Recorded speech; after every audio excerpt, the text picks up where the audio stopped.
Alors, je suis citoyen de Val-David depuis 40 ans et je voudrais parler un peu de Val-David, qui est une communauté entre Saint-Sauveur et Mont-Tremblant, population d'environ 4 000 et qui double en saison touristique. Alors, c'est un modèle de développement assez unique, parce qu'on pourrait comparer côté Québec, peut-être Baie-Saint-Paul, Saint-Jean-Port-Joli ou Sutton, puis Val-David, c'est une communauté en croissance qui est non motorisée, qui est c'est une victoire assez importante qu'on a gagnée il y a 12-15 ans, avec une bataille assez difficile de ne pas permettre aux motoneiges de circuler sur le territoire de Laurentides. Il y a beaucoup de municipalités qui nous envient aujourd'hui. Ils sont pris avec... on n'est pas contre la motoneige, on est pris contre le bruit, la pollution. C'est à l'époque de ski de fond et la raquette. Alors, Val-David, c'est une riche municipalité avec beaucoup d'organismes pour 4 000 habitants. On a un centre d'exposition, une bibliothèque, un centre d'artistes, l'atelier de l'île, des événements à Mille et un pots. Et pour les jeunes créateurs, le centre Les Arts, la Fondation de Rouen et les Jardins du Précambrien et de nombreux ateliers d'artistes et d'artisans. C'est assez riche comme communauté. Et de nombreuses organisations militantes. Ce qui fait que ce n'est pas toujours facile pour les politiciens. Il y a beaucoup de poseurs de questions dans les assemblées du conseil municipal. On pose des questions. Alors, tous ces projets ont été créés par les artistes. Puis je le dis tout le temps aux politiciens, parce que souvent, on ne se projette pas comme modèle, mais beaucoup de gens veulent faire des symposiums, faire des choses qu'on fait à Val-David. Et ça vient des politiciens. Ils veulent faire ça. Et moi, je leur dis aux politiciens, c'est que avez-vous une communauté au départ? Si vous n'avez pas de communauté, pourquoi vous allez faire un symposium alors? Nous, on réalise un symposium, on invite au mois de juillet, il y avait 35 personnes dans la forêt en train de travailler, dont 15 emplois qu'on engage des gens de Val-David. Ça veut dire que pour avoir des employés comme on engage des artistes et des artisans. On a travaillé avec d'autres artistes internationaux. On a une base communautaire importante. Et il n'y a aucun homme politique, même s'il nous invite, qui peut partir un projet comme ça. Excepté ce que je reconnais à Val-David, c'est que les gens politiques ont appuyé nos projets. Ça a pris quelques années, mais ils ont appuyé nos projets, ce qui fait qu'on est soutenu par la communauté, mais on a un type de fonctionnement à la base. Et je pense que c'est sur ça qu'il faut construire avec les citoyens. Si on a des affinités culturelles, mais il faut le développer. Alors, en 2007, ça date déjà de 2 ans, j'ai donné une conférence dans l'événement L'Art et la Ville, invité par Lise Bissonnette. C'était à Ville-Laval, et j'ai publié un texte sur l'engagement de l'artiste dans la communauté, qui a été publié dans le journal Le Devoir, dans la section idées. Alors, j'ai eu un téléphone ensuite de Pierre Maisonneuve à l'écoute, pour passer à l'émission. Il m'interrogeait qu'est-ce que ça voulait dire l'artiste dans la communauté. Alors, je lui parlais de l'engagement dans la communauté et je lui disais qu'il fallait sortir de notre ghetto culturel, comme artiste. Et je lui disais aussi ma grande inquiétude face à notre culture qui était menacée de folklorisation. Il lui donnait comme un exemple l'autoroute 15 dans les Laurentides.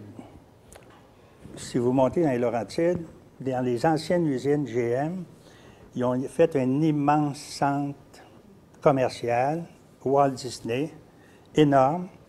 Et là, chaque jour ou chaque semaine que je vais à Montréal, je passe devant ça, je me dis, il y a quelque chose de complètement aliéné, où à gauche de l'autoroute, vous avez la mondialisation, et à gauche, à droite, vous avez Sainte-Thérèse patrimoniale, centre d'artistes, cégep, église, maison patrimoniale, théâtre d'avant-garde. Ça, c'est notre culture. Ça, c'est nous. L'autre côté, on n'est pas là. Mais le monde est à gauche. 25 000 personnes la fin de semaine sont dans le centre d'achat. Mais nous, on a une folklorisation de notre culture à droite de l'autoroute. Non seulement on n'est pas là, mais on n'a pas d'œuvre de 1 %, on n'a pas de politique d'aménagement, on n'a pas, le gouvernement n'est pas présent, il laisse faire la libre concurrence de s'installer sur un territoire, mais on protège le patrimoine. Je trouve qu'on fait face à un vide, une laideur incroyable face à cette mondialisation-là. Moi, je ne suis pas contre la mondialisation. J'ai voyagé beaucoup, puis suis très ouvert sur le monde.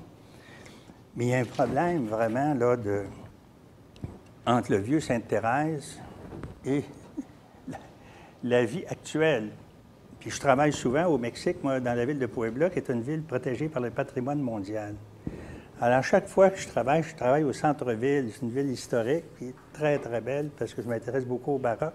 Mais à 5 km de là, c'est le Walmart, exactement comme à Sainte-Thérèse. Alors, c'est la même mondialisation que vous avez autant au Mexique. Il n'y a rien de culture mexicaine à 5 km de Puebla.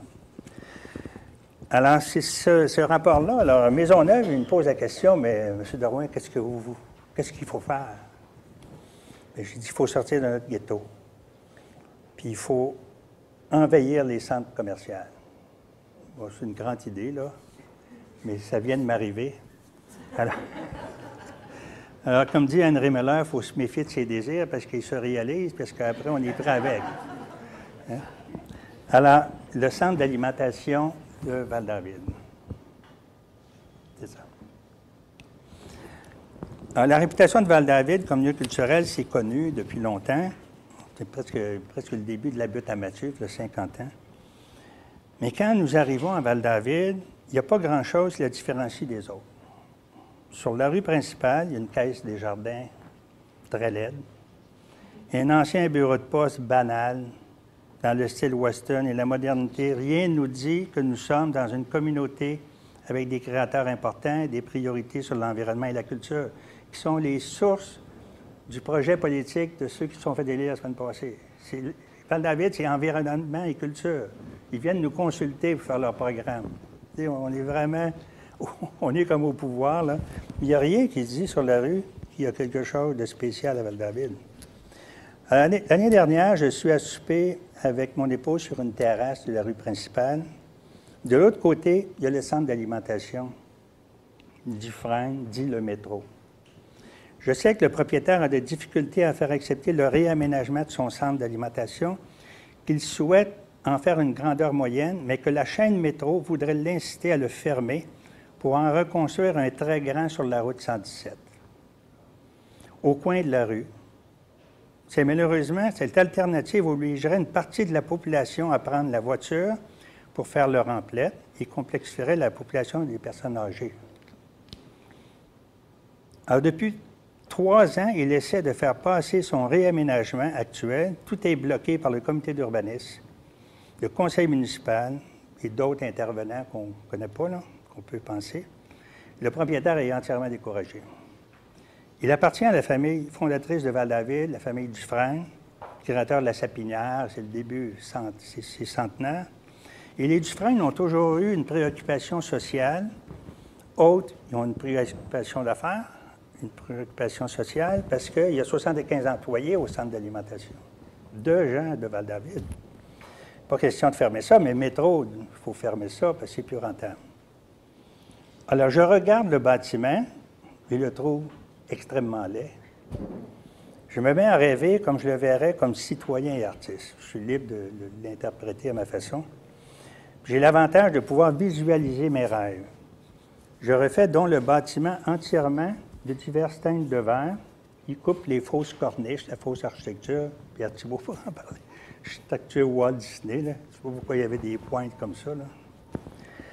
Et je replante des arbres et des grimpants tout autour du bâtiment. Et il réalise une grande murale de 475 pieds qui va faire le tour. Et j'appelle la murale tout autour de mon jardin.